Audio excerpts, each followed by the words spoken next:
This is American National Government, and I'm Dr. Patrick Stewart. Today's class will consider Chapter 1, the basics of political science. Specifically, we'll be looking at the learning objective of defining the major concepts associated with politics. Now, politics, power, and government are the very essence of this course.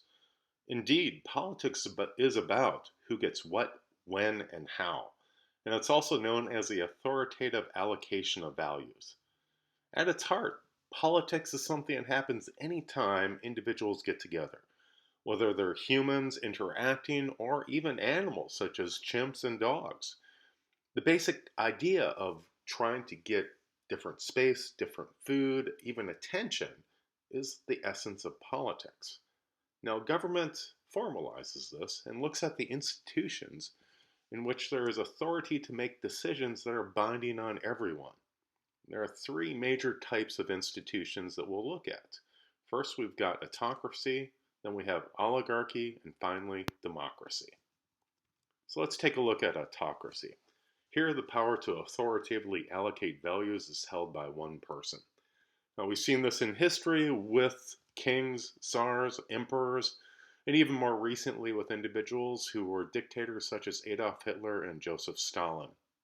Here, the one individual has the right over everyone else to make decisions.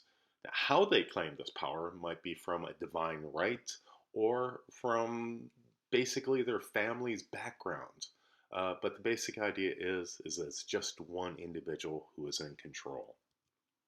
Now, oligarchy is where power is possessed by a small group of individuals. Now, these individuals, typically referred to as aristocracy, they tend to cooperate with one another to maintain their power and their wealth to have this hold over everyone else, the common citizenry. So while there might be conflict amongst them, oftentimes it's not seen by the common individuals. Now, finally, democracy is the idea that power is broadly shared amongst all citizens. Now, democracy is something that has been seen in the past, dating all the way back to ancient Athens, as something that's dangerous. The concept of mob rule comes from this. Demos, people, and kratia, the rule of, are two Greek terms that were put together and feared because the idea that this mob would be swayed suddenly by appeals from demagogues was something that was feared by many individuals. But the truth of this is that the mob isn't necessarily as easily swayed as might be thought, especially when you have institutions that allow the channeling of frustrations and beliefs into useful channels, and that's what government is about. So let's take a look at this popular sovereignty, and this is where we see the promise of democracy.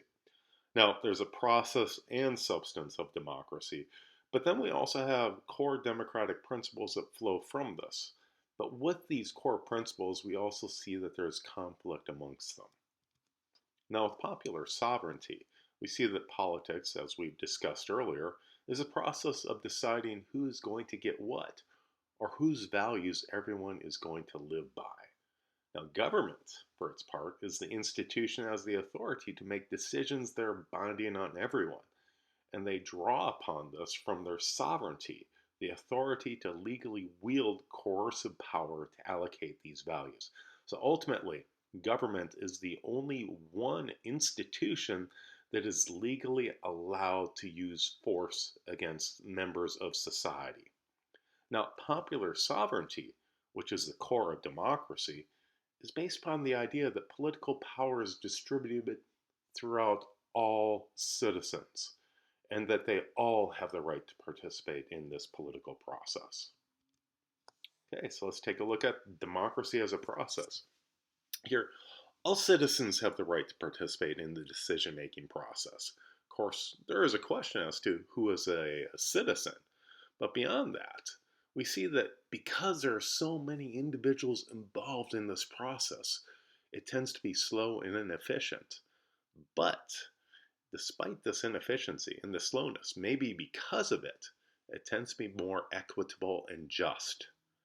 Now, the characteristics of democracy are the rights to vote, to publicly disagree with government decisions, and to engage in political campaigns as well as support a political party of your choosing. Now, democracy as a substance is based upon the idea that there's this popular sovereignty that rests upon three core principles of majority rule, political freedom, and political equality. Now, as we talked about earlier, this process can produce undemocratic outcomes. But first, let's take a look at each of these different core democratic principles. First, majority rule. Here, government follows a course of action that's preferred by most people. So, in other words, political decisions should be responsive to the needs and demands of ordinary people. Now, an absolute majority would be 50% plus one of all eligible citizens. So that's a fairly large group of people in any society. But obviously, not everyone votes. So a simple majority occurs when you have 50% plus one of all those who vote. But even in that case, when you have multiple different voting options, you might have to rely on a plurality of those. So that is the greatest support of those options that haven't gained 50%. So ultimately, with majority rule, you have to balance this out with minority rights. This leads us to the concept of political freedom. Here, government cannot respond to the will of the people if the people are not free to express their wants and demands. And what are these rights? It is the right to criticize current governmental leaders and policies, the right to propose new courses of action for government, the right to form and join interest groups, the right to discuss political issues free from government censorship, and the right of all citizens to seek and hold public office. So ultimately, these things include the right to discuss, choose, advocate, and even follow different political, social, and economic ideas, paths, and plans, no matter how unpopular they might be. Now, political equality oftentimes is what is discussed with these different plans. So, individual preferences are given equal weight based upon the different concepts of political equality. Now, the first isn't that controversial. It's that of equality under the law. Here, the idea is the law is applied impartially without regard to the identity or the status of the individual involved. And this is certainly a goal and an expectation of the political system that we live in here in the United States. But the truth of the matter is, in the past, this hasn't been met. And oftentimes, there are different boundary conditions where it isn't met as well as it should be. Now, social equality occurs when people are free of class or social barriers and discrimination. And this is something that certainly the United States has as a founding principle, this idea that people should be able to have opportunities regardless of who they are in their class backgrounds. But this equality of opportunity oftentimes isn't met, and that individuals aren't able to develop their abilities to the fullest extent.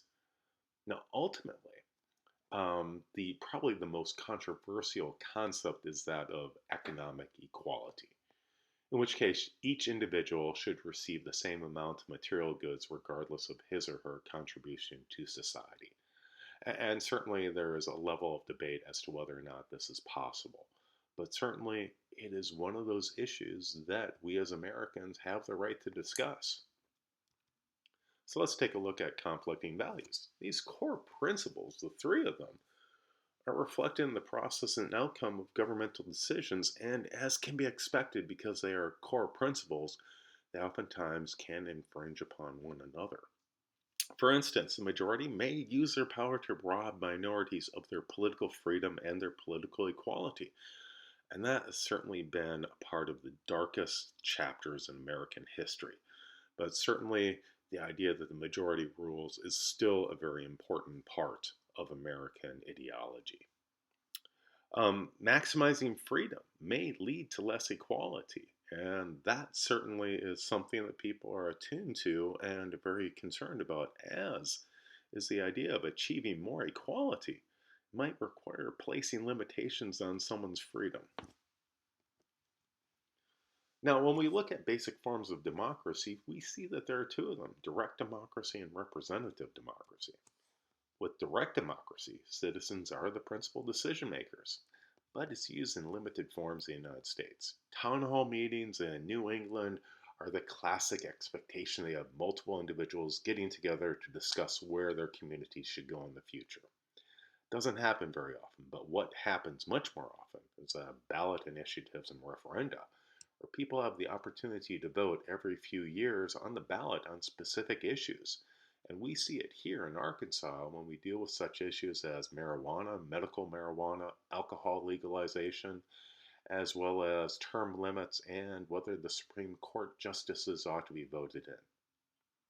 Now, government systems that rely solely on direct democracy are very rare because there are a lot of inherent problems with it. It takes a huge commitment from the public uh, to get a solid understanding of government and politics. So, as a result, there's a tendency to rely upon representative democracy, which is a system of government where ordinary citizens don't make the decisions themselves, but choose the officials who will make the decision to represent them.